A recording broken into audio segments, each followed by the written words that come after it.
Selamat datang di channel Ahilpis, yaitu Fisika Asik dan Matematika Fun. Membuat otak berpikir dan hati senang. Kali ini kita akan mempelajari konsep fisika, yaitu tentang getaran, gelombang, dan bunyi.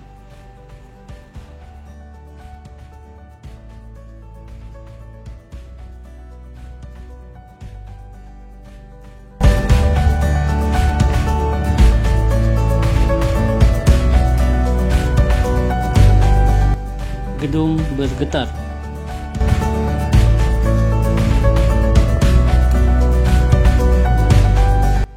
Gelombang tsunami.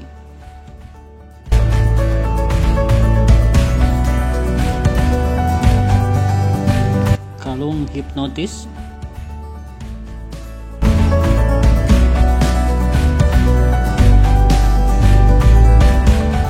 Ombak di tepi pantai.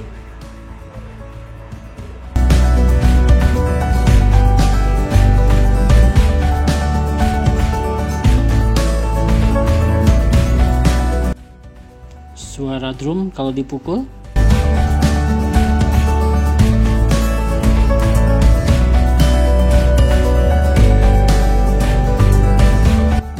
Speaker subwoofer.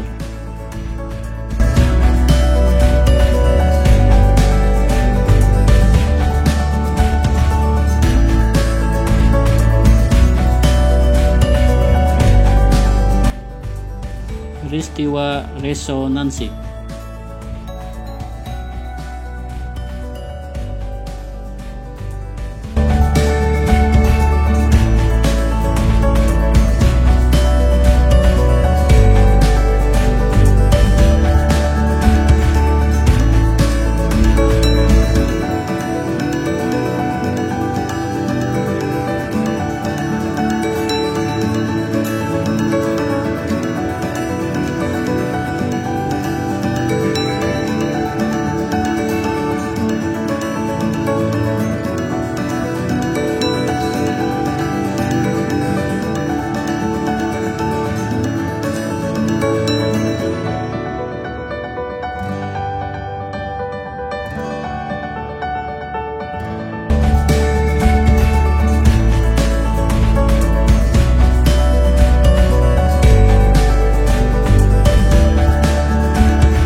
Pegas yang diberi beban.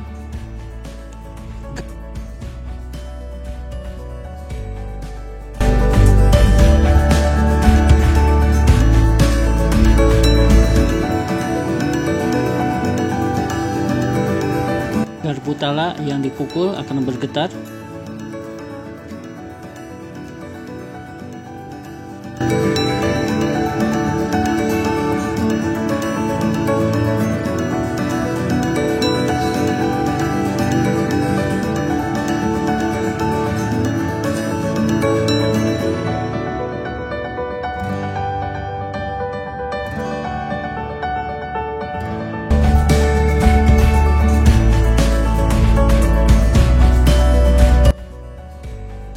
Air di dalam tabung U.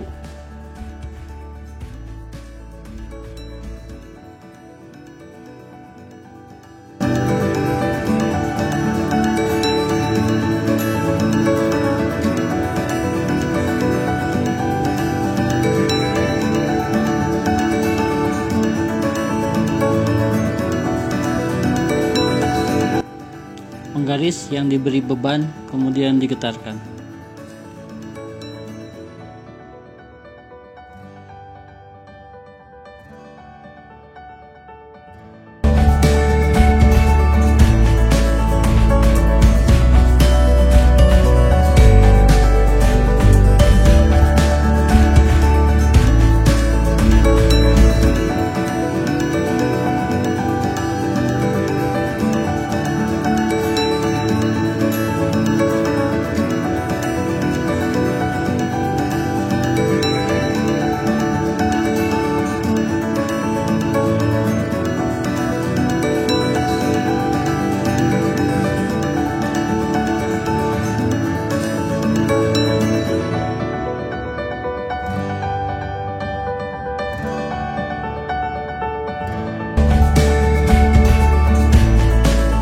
stetoskop yang dipakai dokter,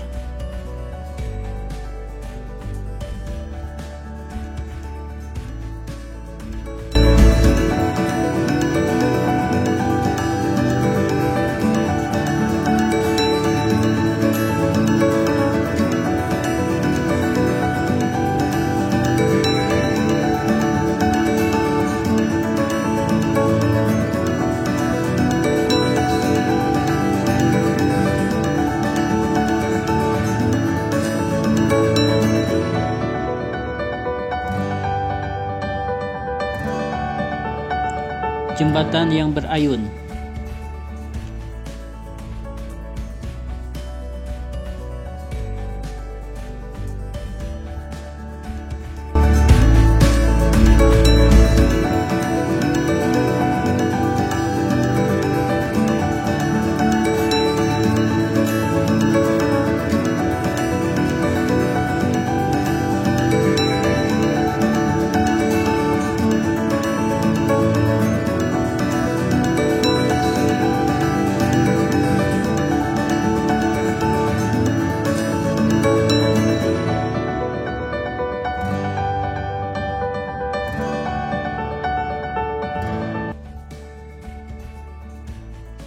Mainan ayunan.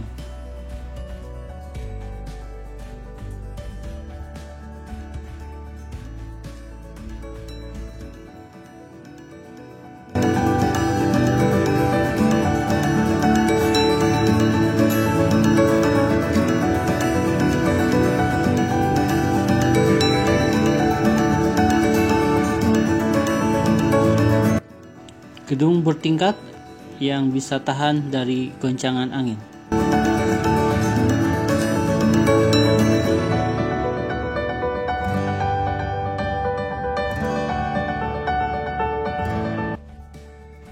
Permainan kora-kora yang ada di Duppan.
Senar gitar yang dipetik.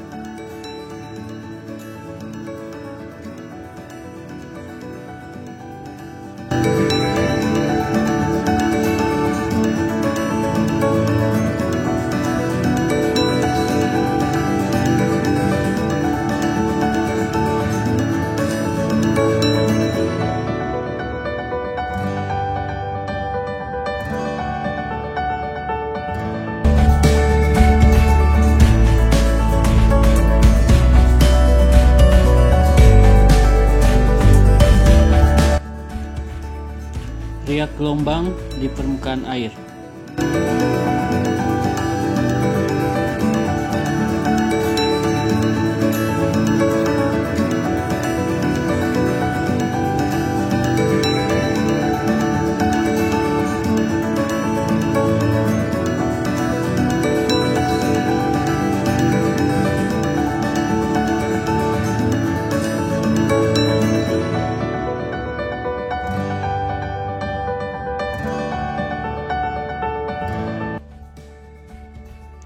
Dari fenomena tadi, kita akan bahas apa itu konsep getaran menurut konsep fisika.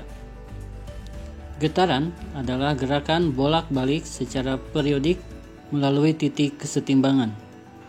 Ilustrasi pengertian getaran, perhatikan bola yang ada pada pegas, mulai dari putaran titik 2, kemudian melewati titik kesetimbangan, lalu menuju putaran titik 1, dan seterusnya terjadi gerakan bolak-balik.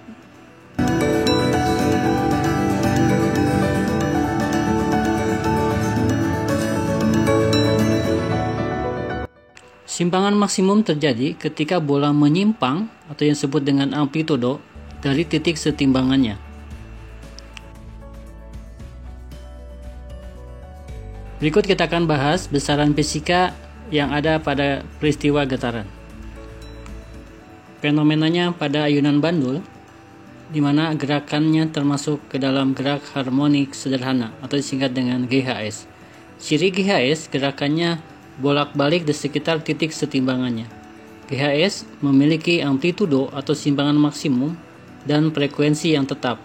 Resultan gayanya memiliki arah yang selalu sama, yaitu menuju titik kesetimbangan yang disebut dengan gaya pemulih. Jadi, pada ayunan bandul ada beberapa besaran fisika. Yang pertama F, yaitu disebut dengan gaya pemulih dengan satuannya Newton. Kemudian M, massa bandul, satuannya kilogram, dan G, percepatan gravitasi, satuannya meter per sekon kuadrat. Kemudian di sana ada Y, yaitu simpangan bandul, satuannya meter, dan L, yaitu panjang tali. Sehingga rumusnya untuk menghitung berapa besar gaya pemulih, yaitu F sama dengan min mg dikalikan dengan Y dibagikan dengan L. Nah, lihat tanda negatif menunjukkan bahwa gaya pemulih selalu menuju ke titik kesetimbangannya. Dari rumus tersebut, kita bisa sederhanakan lagi bahwa Y per L itu sama dengan sin theta. Jadi, selain tadi, rumusnya untuk gaya pemulih adalah F sama dengan mg sin theta. Berikutnya kita akan bahas bagaimana cara menghitung perioda dan frekuensi pada ayunan bandul. Besarannya yang ada pada ayunan bandul, pertama ada yang disebut dengan perioda. Simbolnya T besar, satuannya sekon. Itu sama dengan 2pi dikalikan dengan akar L per G. Nah, itu untuk menghitung perioda. Sedangkan frekuensinya, ya, dengan besarannya F kecil, satuannya Hz, sama dengan 1 per 2pi dikalikan dengan akar G per L. Jadi untuk mengingatnya supaya mudah, bahwa perioda pada ayunan bandul adalah ingatnya TPLG. Nah, itu aja ingatnya. Nah, kemudian yang frekuensi kita nggak usah dihafalkan, cukup yang periodanya saja. Karena untuk frekuensi tinggal dibalik saja, dimana 2pi menjadi 1 per 2pi, G per L, L per G jadi G per L. Nah, tinggal dibalik saja karena ada hubungannya bahwa perioda adalah 1 per frekuensi.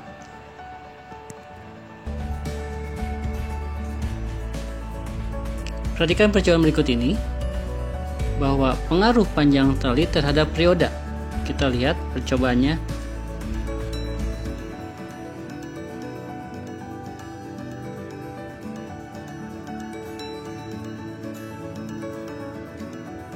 Ternyata semakin pendek panjang tali, semakin kecil juga perioda, dan sebaliknya.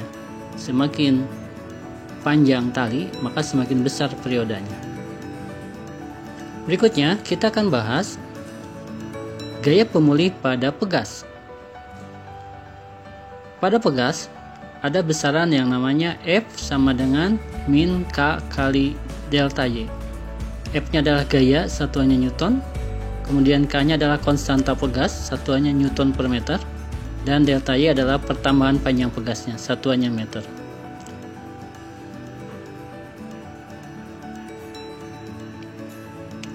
Sering dikenal dengan hukum Hooke karena menemukannya seorang yang bernama Robert Hooke. Kemudian menurut Newton bahwa gaya itu sama dengan massa dikali percepatan, sehingga kita bisa mengubah besaran F-nya menjadi M dikali A, sehingga didapatlah percepatan pada peristiwa pegas A sama dengan min K per M dikalikan dengan delta Y, di mana A-nya adalah percepatan dari pegas ketika menyimpang yang besarannya meter per sekon kuadrat. Berikutnya kita akan bahas bagaimana besarnya perioda dan frekuensi pada pegas.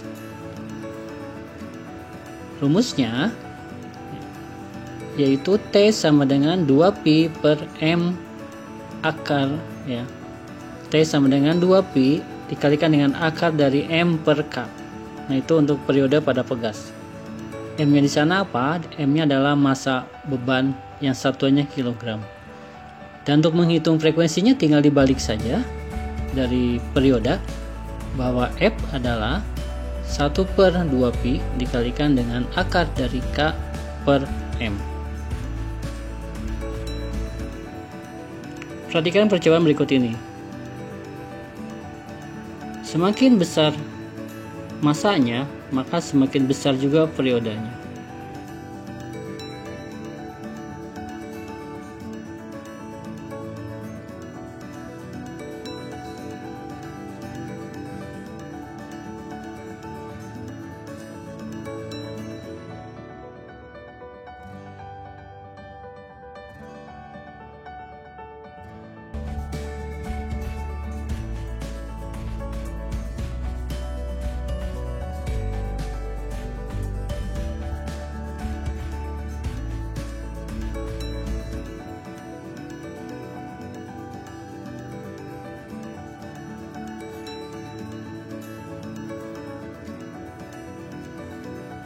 Nah, sekarang kita lihat bagaimana jika konstanta pegasnya nilainya kecil, kemudian kita kasih massanya besar, apa yang terjadi?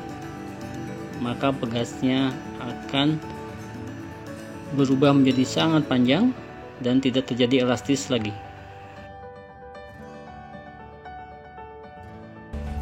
Berikutnya kita akan bahas tentang susunan pegas. Alasannya kenapa susunan pegas harus seri atau paralel. Konstanta pegas dapat berubah nilainya apabila pegas-pegas tersebut disusun menjadi rangkaian. Hal ini diperlukan jika Anda ingin mendapatkan suatu nilai konstanta pegas untuk tujuan praktis tertentu.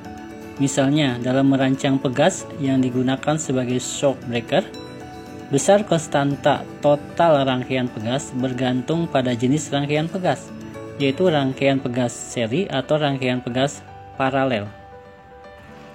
Nah, di dunia teknologi, pegas ini dipasang pada kasur atau pada kendaraan bermotor. Di sana ada shock breaker. Nah, kenapa seperti itu desainnya? Fisika lah yang menjawab alasannya.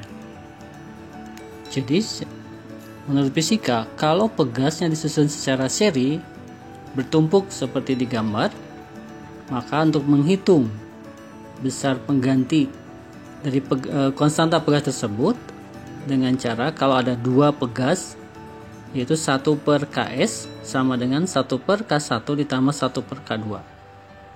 Atau cara cepatnya untuk mencari berapa besar konstanta pegasnya kalau pegasnya disusun secara seri, yaitu Ks sama dengan K1 dikali K2 dibagi K1 ditambah K2. Nah, ini alasannya kenapa motor tidak menggunakan susunan pegas secara seri, karena hasilnya akan kecil nilai konstantanya kalau dipasang secara seri, karena secara matematik K penggantinya itu sama dengan 1 per K1 ditambah 1 per K2, pasti hasilnya akan kecil.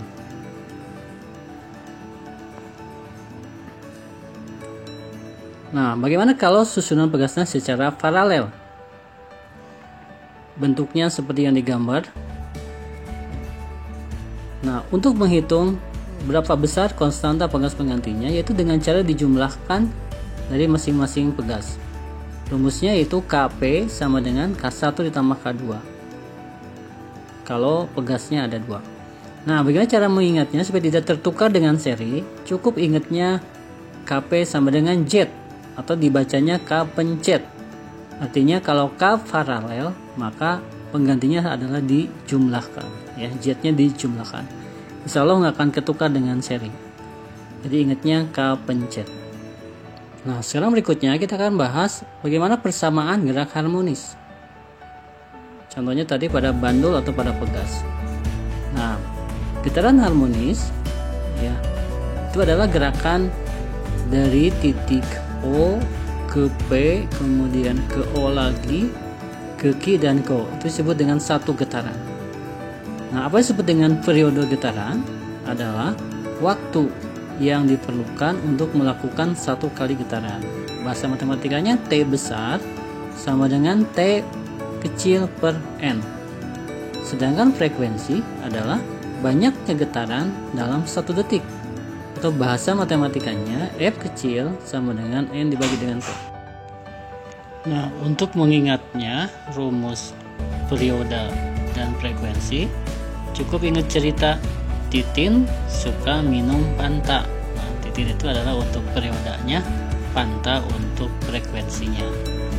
Jadi kesimpulannya bahwa periode itu berbanding terbalik dengan frekuensi.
Mulai dengan soal yang pertama, kita akan bahas dulu pakai cara standar.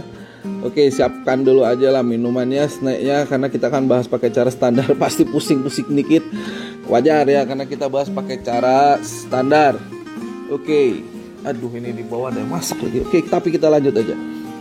Langkah pertama yang harus kamu lakukan adalah umpamakan ini adalah X ya. Nah, kita akan lanjut. Artinya apa? Semua yang bentuk akar ini kita ubah jadi X. Jadi 72 tambah X diakarin adalah X. Paham ya? Sekarang ini sudah berubah menjadi X tuh. Nah, langkah kedua, hilangkan akarnya dengan cara dikuadratkan. Oke. Sehingga sebelah sini 72 tambah X, sebelah sini adalah X kuadrat. Kalau sudah kayak gini, kita pindahkan semua yang ada di kiri ke sebelah kanan. Jadi di sini 0, ini adalah X kuadrat, plus X jadi minus X, plus 72 jadi minus 72. Sengit bawang. Oke, kita lanjut lagi. Sehingga menjadi X kuadrat min X min 72 sama dengan 0.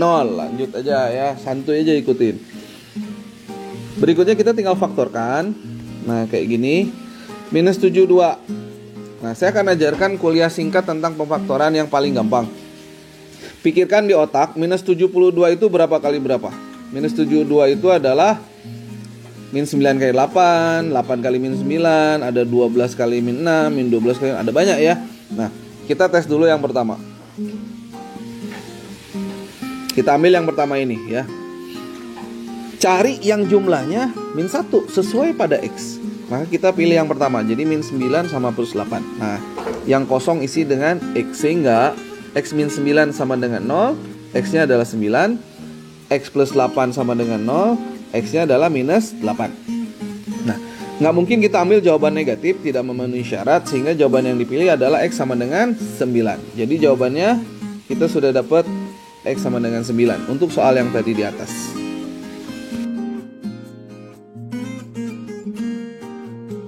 Bahas menggunakan cara yang paling cepat ya. Langkah pertama adalah kamu lihat angka 72 ini dan pikirkan di otak berapa kali berapa yang menghasilkan 72. Tapi, nah ini kuncinya, selisihnya 1D.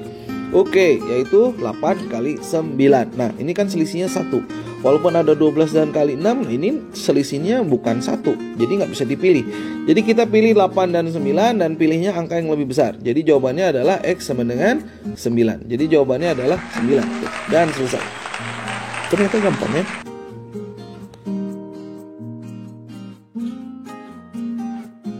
Tarik napas yang panjang lagi. Kita akan bahas pakai cara standar lagi.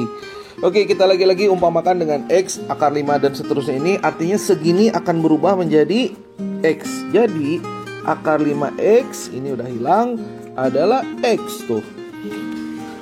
Kalau sekarang udah tahu harus diapain, hilangin akar dengan cara kuadrat. Jadi 5X sama dengan X kuadrat. Nah, pindahkan 5X nya sebelah sini jadi minus 5X ya. Sehingga di sini habis X kuadrat minus 5X tuh. Jadi kita balik biar kamu mudah menghitungnya. Nah, sekarang tinggal faktorin. Sekarang saya ajarin juga buat anak-anak SMP yang nonton video ini cara pemfaktoran bentuk seperti ini ya. Saya ajarin dari dasar biar kamu ngerti. X kuadrat itu X sama XD dikurangi 5X sama dengan 0. Nah, cara difaktorin X-nya kan sama nih. Ini ada X, ini ada X. Dikeluarin sehingga sisa di sini tinggal X, kurangi sisa di sini tinggal 5. Nah, gitu ya sejarahnya ngitung pemfaktoran.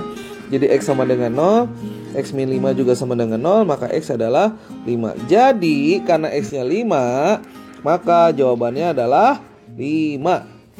Oke, selesai.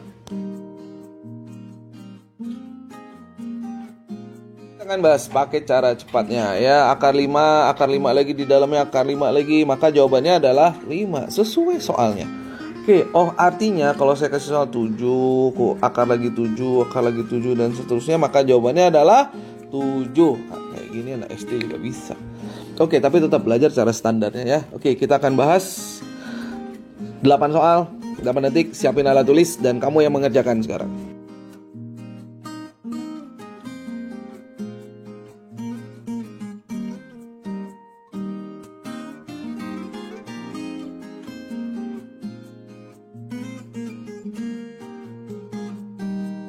kamu sudah dapat jawabannya, sekarang saatnya mencocokkan hasilnya. Oke, siap-siap. Nomor 1, 6 itu adalah 2 kali 3, pilih yang besarnya berarti 3.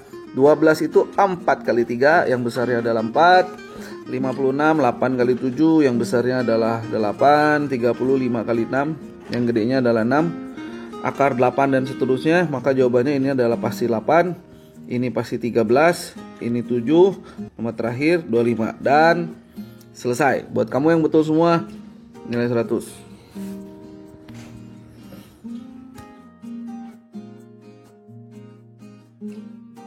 Bonus materi untuk anak-anak SD yang semangat nonton channel YouTube ini, saya akan ajarin cara cepat menghitung pembagian desimal ya. Oke, kita akan mulai pakai cara sekolah dulu. Untuk nomor 1, 0,15 dibagi 0,03. Lihat ke bawah. 0,15 dibagi 0,003 ya. Oke, ini dirubah jadi 15/100 dibagi 3/1000 ya. Lalu 15/100, nah baginya ubah jadi kali, pecahannya dibalik 1000/3. Oke, coret 02, coret 02. Jadi 15 kali 10/3. Jawabannya adalah 50. Nah sekarang langsung kita bahas cara cepat. Nomor 1 jawabannya tadi 50. Nah caranya gini. Langkah pertama abaikan 0 dan koma. Langkah pertama abaikan 0 dan koma. Langsung bagi aja 15 bagi 3, 5. Nah sekarang kuncinya di sini. Lihat di pembagi ya, ada berapa angka di belakang koma. 1, 2, 3, kamu tambahin 0-nya 3. Lalu lihat ke yang dibagi. Ada berapa angka di belakang koma? 2, coret 0-nya 2. Jadi jawabannya adalah 50. Tuh kan jadi mudah. Betul. Kita lanjut lagi. 21 dibagi 7 berapa? 3. Ada berapa angka di belakang koma? Ada 2, tambahin 02. Ini berapa angka di belakang koma? Ada 1, coret 1. Jadi jawabannya adalah 30. Tuh ternyata mudah belajar desimal kalau kamu udah tahu cara standarnya dan kamu tahu cara cepat menghitungnya. Oke deh, kita lanjutkan soal terakhir. 16 dibagi 4 adalah 4. Nambah 0-nya berapa? 1. Nah ini hati-hati, dicoret 0-nya 3. Sementara 0 yang ada cuma 1.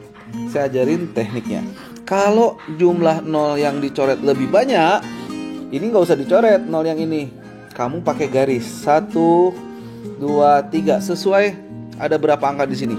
Nah baru koma. Yang kosong isi sama 0. Jadi jawabannya 0,040 atau 0,04 dan selesai. Oke, buat adik-adik SD semangat terus belajar. Yang SMP SMA juga nggak ada pelajaran matematika yang susah. Silakan tinggalkan komen materi yang ingin kamu pelajari. Kalau ada soal yang akan ingin kamu kirimkan ke kita, kirim aja lewat Facebooknya Smart Edu. Nanti akan dibahas di channel YouTube ini. Oke, jangan lupa subscribe dan nyalakan loncengnya biar kamu bisa terus dapat update materi-materi yang akan terus kita bahas setiap hari.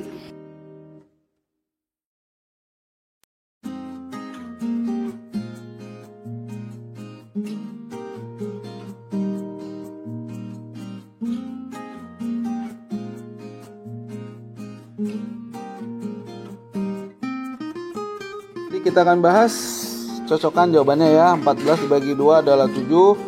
Ada 2 angka di belakang koma pada pembagi, berarti kita tambahin 0-nya juga 2. Nah ini ada berapa lagi di belakang angka? Ada 2 juga, berarti coret 0-nya 2. Jadi jawabannya adalah 7. Nomor 2, 35 dibagi 7 adalah 5. Kita tulis 5. 1 angka di belakang koma, nambahin 0 1. 1 angka di belakang koma, coret lagi 0-nya 1. Jadi jawabannya adalah 5. Soal terakhir, 9 dibagi 3 adalah 3. Nambah 0 berapa? 1. Tapi coret 0-nya berapa? 2. Nggak bisa dicoret karena 0 cuma 1. Berarti kita pakai garis sebanyak 2. Ini kan ada 2. Berarti kita kasih garis 2 ya. 1, 2. Kosong isi koma dulu. Nah ini yang kosongnya isi 0. Jadi 0,30 atau 0,3. Dan selesai. Cocokkan jawabannya. Mudah ya. Jadi nggak usah takut, memang tidak ada yang susah sebetulnya matematika kalau kamu mau belajar ya. Terus rajin belajar, jangan menyerah, silahkan bertanya jika ada materi-materi yang sulit di sekolah. Nomor 1 dulu, x kuadrat ditambah 6x. Nah, cara menguraikannya gini. Di sini ada x kuadrat, x kali x, ada 6x. Nah, cara pemfaktoran keluarkan yang sama. Sini ada x, sini ada x, berarti x yang dikeluarin. hingga sisanya tinggal X tambah 6. Nah ini pemfaktorannya ya. Nanti kalau cari akarnya gampang. X1 sama dengan 0 karena ini nggak ada tambahan embel-embel apapun. Ini X tambah 6 berarti X2 nya adalah negatif 6. Ini kalau kamu cari akarnya ya. Oke. Nah sekarang yang nomor 2, kita uraikan 2xx. Lihat ya, 2xx min 8x. Ada kesamaan nih, saya uraikan lagi. 2xx min 8 itu adalah 2 kali 4 kali x ya, ini kali 2 kali 4 kali x. Nah kesamaannya ada di 2x kan. Nah 2x nya nih yang dikeluarin, sehingga di dalam ini sisa x, ini sisa 4 tuh ya. Oke, kalau nanti jadi persamaan apa sama dengan 0, ini tinggal diuraikan aja. Cara nyari akarnya x1 sama dengan 0, x2 min jadi plus. Tuh jadi plus 4. Gitu caranya ya. Cara pemfaktoran yang tipe 1.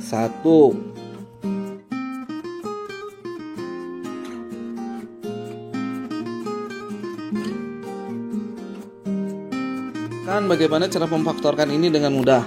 Mulai dari melihat angka yang di belakang 12. Pikir di otak kita berapa kali berapa yang menghasilkan 12.